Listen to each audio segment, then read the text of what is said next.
किस्मत मेहरबान तो गधा पहलवान। दोस्तों ये कहावत तो आपने सुनी होगी। आजकल ये कहावत इंटरनेट पर वायरल कुछ लोगों पर पूरी तरह से सूट करते हैं। यानी कि आजकल आपने सोशल मीडिया के जरिए कुछ लोगों को रातों रात स्टार बनते हुए और फेमस होते हुए देखा होगा, लेकिन जितनी तेजी से ये फेमस होते हैं उतनी ही तेजी से ये गुमनामी के अंधेरे में भी खो जाते हैं और ऐसे खोते हैं कि दोबारा फिर उन्हें रोशनी नसीब ही नहीं होती। आज की वीडियो में हम आपको कुछ ऐसे ही लोगों से मिलवाने वाले हैं, तो चलिए शुरू करते हैं। दोस्तों प्रिया प्रकाश वॉरियर को तो आप जानते ही होंगे। वैसे तो ये एक सिंगर कम एक्ट्रेस हैं। ये जब अपने करियर के शुरुआती दौर में थे, उसी दौरान ये रातों रात अपनी मलयालम फिल्म ओरू आधार लव के एक गाने से फेमस हो गई थी। इस गाने में इन्होंने अपनी आईब्रोज से ही कई नौजवानों को अपना दीवाना बना लिया था। जवान क्या, कई सीनियर सिटीजन भी इनकी अदाओं के कायल हो गए थे। हालांकि इन्होंने उस दौरान अच्छी खासी शोहरत हासिल कर ले थे, लेकिन ये शोहरत केवल चंद ही दिनों की थी। मानो उस दौरान कामयाबी इन्हें बस छू कर ही चली गई और फिर कभी वापस लौट कर ही नहीं आई। अपने इस ट्रेंड के बाद ये दोबारा कभी सुर्खियों में नहीं आई। हालांकि ये अभी भी कई फिल्मों में काम कर रही हैं, लेकिन जब से ये ट्रेंड से गायब हुई हैं, तब से इनके फिल्मों को भी कोई नहीं पूछ रहा। दोस्तों आजकल आपने भुवन बद्याकर का नाम तो जरूर सुना होगा। अगर नहीं सुना है तो पिछले कुछ दिनों से आपने इंटरनेट पे कच्चा बादाम गाना तो जरूर सुना होगा।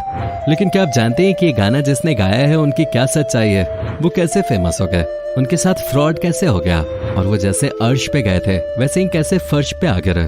चलिए आपको बताते हैं। दोस्तों भुवन बद्याकर एक साधारण से मूंगफली बेचने वाले इंसान थे जो वेस्ट बंगाल के बीरभूम जिले के रहने वाले हैं। ये अपने आसपास के एरियाज में मूंगफली बेचते थे। ये जब भी किसी नई जगह जाते थे तो मूंगफली बेचने के लिए कच्चा बादाम गाना गाते थे। बादाम बादाम दादा कच्चा बादाम बादाम। आपको बता दें ये न सिर्फ पैसों से बल्कि घर के पुराने सामान के बदले भी मूंगफली बेचते थे। एक दिन ये ऐसे ही मूंगफली बेचने के दौरान गाना गा रहे थे कि तभी किसी ने इनका वीडियो बनाकर सोशल मीडिया पे डाल दिया और देखते ही देखते ये फेमस हो गए।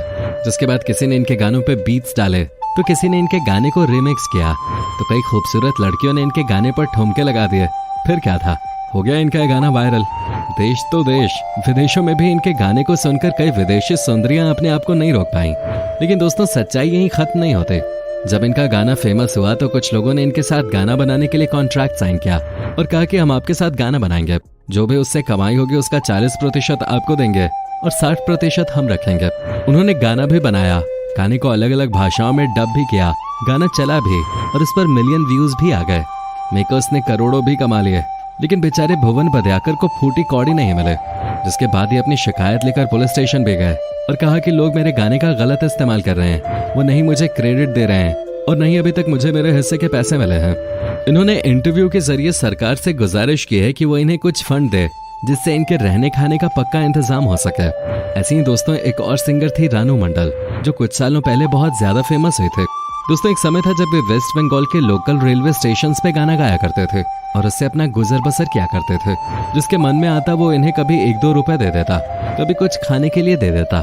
लेकिन एक दिन ये लता मंगेशकर जी का फेमस गाना एक प्यार का नगमा है गा रहे थे। उसी दौरान एक शख्स ने इनका ये गाना रिकॉर्ड करके अपने फेसबुक अकाउंट पे डाल दिया और देखते ही देखते इनका ये गाना वायरल हो गया। जिसके बाद इस गाने को हिमेश रेशमिया ने सुना। वो गाना सुनकर काफी इंप्रेस हुए। जिसके बाद हिमेश ने रानू मंडल को अपने रियलिटी शो में बुलाया, जहां रानू मंडल ने गाना गाकर सभी जजेस को अपनी परफॉर्मेंस से खुश कर दिया। जिसके बाद हिमेश रेशमिया ने कहा कि आपको अपनी नेक्स्ट फिल्म में गाना गाने का मौका दूंगा। वादे के मुताबिक उन्होंने उन्हें अपनी फिल्म हैप्पी हार्डी एंड हीर में गाने का मौका भी दिया, जिसमें उन्होंने तेरी मेरी कहानी गाना गाया। जिसके बदले में हिमेश रेशमिया ने इनको इनकी फी दी और कहा कि आपको अब आगे बढ़ने से कोई नहीं रोक सकता। देखते ही देखते रानू मंडल एक स्टार बन गई, लेकिन जिस इंटरनेट की आबादी ने उन्हें सराखों पे बिठाया था, उसी ने उन्हें रातों रात जमीन पर लाकर पटक दिया। दरअसल हुआ दोस्तों यूं कि इनकी बढ़ती लोकप्रियता को देखकर कई लोग इनके फैन बन गए, लेकिन उसी बीच ये भी काफी एटीट्यूड में रहने लगे। इनकी कई वीडियोस वायरल हुई, जिनमें कभी अपने फैंस को कहती कि मेरे को टच मत करो, मेरे से तमीज से बात करो। ऐसा करते हुए इनकी कई वीडियोस वायरल हुई, जिसमें ये अपने फैंस से गलत तरीके से बात करती नजर आ रही थी। फिर क्या था, जिन लोगों ने इनको सराखों पे बैठाया उन्होंने इनको जमीन पे भी लपटका और आज ये वापस से वहीं आ गई हैं जहां से इन्होंने शुरुआत की थी। दोस्तों अगर आप भी जोमेटो से खाना ऑर्डर करते हैं तो आप सोनू को तो जरूर जानते होंगे। वही सोनू जिसके स्माइल के लाखों लोग दीवाने हो गए थे और उन्होंने सोनू को रातों रात ही स्टार भी बना दिया था। कई बड़े बड़े यूट्यूबर्स ने तो इनके साथ व्लॉग्स भी बनाए थे। दरअसल दोस्तों ये अपना घर बार चलाने के लिए जोमेटो में डिलीवरी बॉय का काम करते थे। एक दिन एक कस्टमर ने उन्हें कहा कि भाई इतना मुस्कुरा क्यों रहे हो, सोनू ने जवाब दिया कि सर मेरा स्टाइल ही कुछ ऐसा है। कस्टमर ने मुस्कुराते वक्त ही इनकी वीडियो बनाई और वीडियो बनाकर इंटरनेट पे पोस्ट कर दिया और वो ट्रेंड करने लगा। लेकिन ये ट्रेंड भी बाकी ट्रेंड्स की तरह ही कुछ ही दिनों का था और देखते ही देखते लोग उन्हें भुलाने लगे। आज ये आपके सामने से निकल जाएं तो शायद आप इन्हें पहचान भी नहीं पाएंगे। यही सच्चाई है दोस्तों इन रातों रात बने स्टार्स के। तभी तो आज भी सोनू जोमैटो में डिलीवरी बॉय का ही काम कर रहे हैं। दोस्तों संजीव श्रीवास्तव को तो आप जानते ही होंगे, शायद आप इन्हें डब्बू अंकल के नाम से जानते होंगे। इनकी कहानी कुछ अलग ही है। ये बचपन से ही गोविंदा के फैन रहे हैं। ये अपने घर पे गोविंदा के गानों पर डांस किया करते थे। एक दिन ये शादी में गए हुए थे जहाँ कुछ लोगों ने इनसे रिक्वेस्ट की कि अंकल आज कुछ डांस हो जाए। फिर क्या था, डब्बू अंकल ऐसा नाचे कि शादी में ही लोग इनकी वीडियो बनाकर सोशल मीडिया पर पोस्ट करने लगे। देखते ही देखते डब्बू अंकल रातों रात ही स्टार बन गए। इनके इसी डांस की बदौलत इनको गोविंदा से लेकर सलमान खान तक ने अपने शो में बुलाया। कई जगहों पर तो इनका डांस देखने के लिए इन्हें गेस्ट अपीयरेंस के लिए भी बुलाया गया। लेकिन धीरे धीरे करके फिर लोगों ने इन्हें भुलाना भी शुरू कर दिया। लेकिन दोस्तों अभी भी ये अपने उसी काम में लगे हुए हैं। खैर कुछ भी हो, डब्बू अंकल डांसर कमाल के हैं। दोस्तों अब हम आपको उस फेमस इंसान से मिलवाने जा रहे हैं जिसने असल में अपनी कामयाबी का फायदा उठाया है। दोस्तों देखिए किस तरह ये चाय में दूध डाल रहे हैं। ये माचिस भी बड़ी फुर्ती से जलाते हैं और चाय के ग्लास उठाकर उनमें इनके चाय डालने के स्टाइल के बारे में तो क्या ही कहें। इनका पैसे काटने का स्टाइल भी बिल्कुल अलग ही है। इनका हर एक स्टाइल इन पर सूट करता है। इनके इसी यूनिक स्टाइल की वजह से इन्हें सेलिब्रिटी चाय वाला और डॉली चाय वाला कहा जाता है, जिनको देखने के लिए दूर दूर से लोग आते हैं। और ये सिर्फ नागपुर के ही नहीं बल्कि इंडिया के सबसे फेमस चाय वाले बन चुके हैं। दोस्तों इस बच्चे को तो आप जानते ही होंगे, जो कुछ महीनों पहले ट्रेंड हुआ था। छत्तीसगढ़ के नक्सल प्रभावित क्षेत्र सुकमा में रहने वाला सहदेव बहुत ही गरीब परिवार से आता है। ये रातों रात स्टार तब बना जब एक बार सुबह सुबह ही अपने स्कूल जा रहा था और रास्ते में ही उसने किसी के मोबाइल में गाना सुना।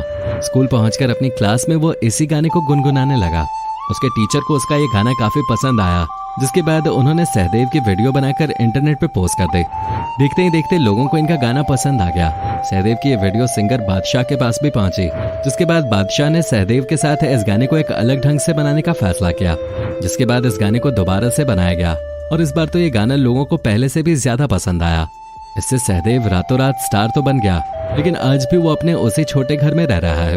हालांकि इससे सिंगर बादशाह का जरूर फायदा हुआ और अपना काम निकालने के बाद वो भी बाकी सेलिब्रिटीज की तरह ही साइड हो गए और सहदेव की जिंदगी में कोई बड़ा बदलाव नहीं आया। अब दोस्तों इन्हें तो आप जानते ही होंगे, जो बॉलीवुड के गानों पर अपनी अदाएं बिखेरते थे।